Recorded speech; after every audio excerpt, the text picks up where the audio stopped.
What's going on, everyone? In today's video, we are going to be breaking down what we saw in the FM23 reveal trailer, what I feel to be the most important additions to the new iteration of Football Manager.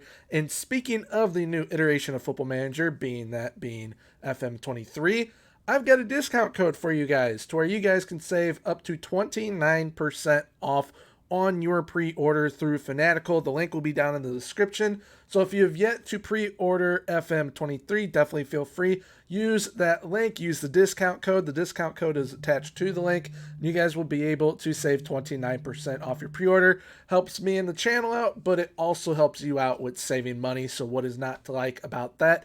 If you guys happen to enjoy today's video, please leave a like, comment, and subscribe. Subscribing is 100% free, so why not hit that sub button? Without further ado, let's get into the video. So the first thing we're going to talk about is probably the biggest addition to FM23, and that is the squad planner, where you get to kind of, plan your future with your squad. You can kind of plan for the current season, you can plan for the season after, and the season after that. So essentially, it is a 3-year planner for where you see your squad going within those first 3 seasons, or just 3 season timetables across the board for your saves. Now, I'm not exactly sure how it's going to work. Like, if you can plug in, say, you get an absolute gem of a kid through a youth intake, can you plug them into the squad planner, see where they would fit within that position in your squad? You look at them in the current season, the season after that, and season after that, to where you could potentially see what they would look like if they grow how they're supposed to grow. I don't know if that's going to be a feature. I think it'd be a cool feature to have with it. But from what I know right now, it is where you kind of get to plan, all right, what would this person that I'm trying to transfer in, trying to loan in, trying to bring in on a free signing look like within my side? What would it look like if I were to bring up someone from my youth setup? What would it look like for whatever countless number of things you could come up with? The squad planner allows you to kind of plug in players and see what your team essentially would be like with them in it. Now, we do kind of have this in some way already in the squad depth chart, because it also adds a little bit to the squad depth chart, the squad planner does. In my opinion, it is basically a more in-depth squad depth chart. It's definitely something that is going to help us out quite a bit, because we're going to be able to plan for the future. That's what a lot of people like to do in their FM saves, and I mean, I'm no different. I want to plan for the future, make sure that the club is going to have a decent future. And with the squad planner, it's definitely going to allow for that to happen. But we kind of already had this in a way with just a normal squad depth chart. But it is a nice addition to see that they are willing to go in depth on something like this. So next up, we have the scouting rework that they're doing. And it's not as big of an addition as I think they're hoping for it to be. It is a nice addition to where you're going to constantly get reminded, okay, this is what your scouts are doing this week. This is how far they've gotten with scouting these certain players at this certain club, scouting certain players at certain positions, whatever it may be. You're going to get reminders for it. And some people do set up their scouts and then forget where they send them off to. It's more so going to be a thing where in team meetings, it's going to be a big thing to where, okay, every month you have your team meeting. You're also going to have like a scouting report, essentially, like, okay, this is how well we've done scouting for this potential signing type deal. So if you're looking for a right back, it's like, okay, first month we've kind of seen 5 guys we like. Next month they narrow it down to 3. Next month they narrow it down to 2. That following month you have the right back that you were most likely going to try and target. That's kind of how this new scouting system works, with reminders, that is, because scouting is essentially the same, but they have added this, and it will help those people that do need the reminders for scouting. But it also adds a little bit of realistic depth to it, I would say, because that is something that does happen in reality. They kind of go month by month by month and narrow it down to those signings that they really, really want to go for. Next up, we're talking about a little addition once again, and it is the agents. They have tweaked the agents to where they seem more like people instead of robots that you're talking to. You are able to, go in, talk to them, kind of like do what Fabrizio Romano breaks to the media, like, okay, this is the contract that they have set up. This is potentially what the transfer fee is going to be. You can go in, talk to agents, say, hey, what's up? I'm interested in signing Erling Haaland or Mbappe, whoever you're trying to sign. You then discuss what a contract would look like for them to come play for you. And then if you can agree on that, you then can just offer to the club. And it's like, all right, cool. We have a contract already agreed. We're ready to go. All that we need is to send the transfer fee, and then boom, deal's done. So it's going to be more realistic. It's a nice addition to the game. I am looking forward to it because if you can do that for, say, free signings, especially if you can do that for free signings, I think that will help a lot of the people who do smaller club type saves. I think that'll be a big time help. The next edition is what I've already hinted to previously, and that is recruitment meetings. It is more so directed towards the scouting tweaks that they have done. It is a recruitment focus, I believe, is what it is called. And I mean, it's essentially that is what they have added to the recruitment meeting is for the scouting.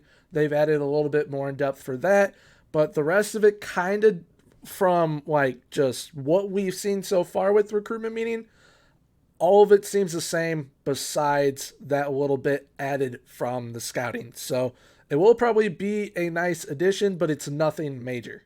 Next up, we're talking about the match AI and animation. Now, this is something that a lot of us FM managers have talked about, especially for FM22. We want it to become more realistic, and they are doing their best to definitely get there.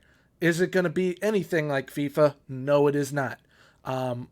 We're getting more realistic first touches. The goalkeepers are going to, make more realistic type saves. They're not going to be punching the ball backwards into the net or anything like that anymore, hopefully. We'll definitely have to see once FM23 comes out how good the goalkeepers are because they were absolutely atrocious this year. You could have Allison or Ederson in net, maybe even Manuel Neuer, and they look like they're a non-league or Sunday league goalkeeper. Like there really wasn't any consistency with goalkeepers this year. So hopefully with adding these new animations, it helps out. But with the match AI, the AI is going to be much, much better, much, much smarter. And that includes the managers. The managers are going to be smarter as well. They're going to be playing way more realistic. So if you're playing Liverpool, you're going to be playing heavy metal football Jurgen Klopp. If you are playing Man City, you're going to be playing possession style tiki-taka Pep Guardiola.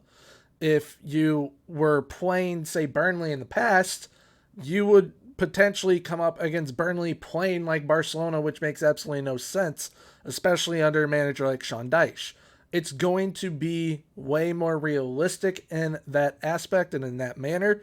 Hopefully, it makes the saves feel way more real by doing that, because if Eric Ten Hag is at Man United and a majority of the time he's playing a 4-2-3-1 or 4-3-3, and he decides to go to a 3-in-the-back formation with 3 strikers up top for some reason, like that's just not what we want to see. We want realism, and they're doing their best now to bring that to us. We're now on to one of my favorite things, and that is tactics. If you guys have been around the channel for a while, you will know that I love doing tactics.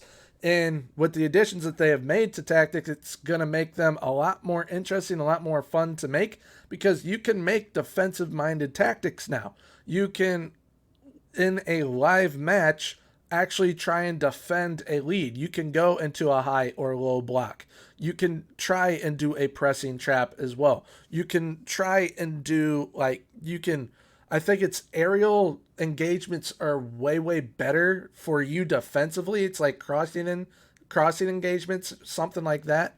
And they're making tactics and the match AI more realistic, because previously, especially in FM22, you were really, really nervous if a team started coming back on you, especially late. Say you're up 3-2, 2-1, you get nervous. You think, oh gosh, they could possibly tie it up and we draw, or they could even go ahead. So you've wanted to definitely be able to defend a lead or hold on to a draw. Now we're going to be able to. We'll have to definitely wait and see how well it works, if it's going to be overpowered, if they're going to have to tweak it to become viable for people to do. So it's definitely a great addition to the game. It's something that we've needed. And I think tactically speaking, from my point of view, it's gonna make making tactics way more fun because I don't have to do, balls to the wall, attacking all the time type tactics. There are people that want to play a slower style game, and allowing this is definitely going to allow that to happen. All right, next thing we got is something that is very important, very cool, that was finally done, and we no longer have to do real name fixes for a couple of things because FM now have the official licensing to the UEFA competitions. So the Champions League, the Europa League, the Europa Conference League, the Super Cup, they have the rights to all of those. They also now have the official licensing for not only the Bundesliga, because they were able to bring the Bundesliga back again, but they have now added the Belgian leagues, which is awesome. So you got Germany, Belgium, the Sky Bet leagues. I mean, there's plenty of leagues that they have official licensing for, but starting to get those bigger leagues is a big get for them, especially with FIFA no longer going to be FIFA. So I think that next year for FM24, you could definitely see more leagues coming in. Maybe like, I don't know, La Liga or the Premier League, even if they see it as a viable option. Because speaking of the Premier League, Manchester City are now going to be an officially licensed club within the game. So we're going to be able to see Pep, Kevin De Bruyne, Erling Haaland will get their faces in the game. Also, another club that is doing it is Juventus, which is awesome to see because they've been Zebra for the past couple years. So it's definitely good that they are making the push to try and make everything as realistic as possible. In regards to the Champions League, Europa League, they're going to play the anthems in match when you have a match day. It's going to be awesome. You're also going to get like a official, I think it's the Bundesliga, the Champions League, and Europa League, and the Belgian leagues. You're going to have like a official match day type of lineup, which is going to be really cool that you get to see before you start the game. And when it comes to the podium trophy lifts, the podiums are going to be as realistic as they could possibly make them, and the trophies are going to be as realistic as they can possibly make them as well. That is what I've heard, at least for the UEFA competitions. I don't know if they're going to have it for other competitions as well, but as of right now, anything dealing with the UEFA Champions League, Europa League, Europa Conference League, and Super Cup, those trophies and the stages are going to be as legit as they could possibly be. Next thing we're going to talk about, which I think it's about time that something like this was added, supporters are going to have much more of an impact now. If the board are happy with how you are performing, but the fans are not, you can get fired. If the fans are happy with how you're performing and the board is not, the fans can keep you on in your job.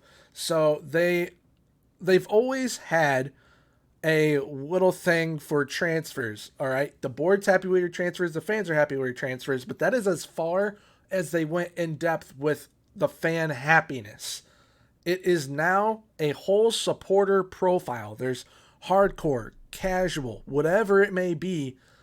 Supporters have a profile, and it shows you what your supporters are made up of as well. Like what percentage is casual, what percentage is hardcore, whatever else they intend to have for that as well.